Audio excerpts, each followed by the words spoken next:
Everyone, no, for today's video para ni kay Sir Arnold, no.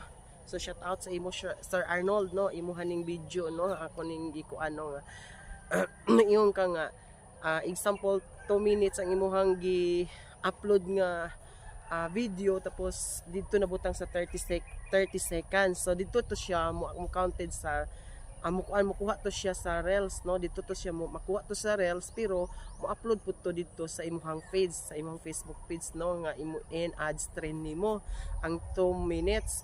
So wala man ta ingon nga gilimitahan ta, no, wala man ta gilimitahan. Ang importante lang, sir, for tulo ka video for 3 minutes, tulo ka video every day imo i-upload. And dito po sa imong Reels, tulo pud ka video nga imong i-upload.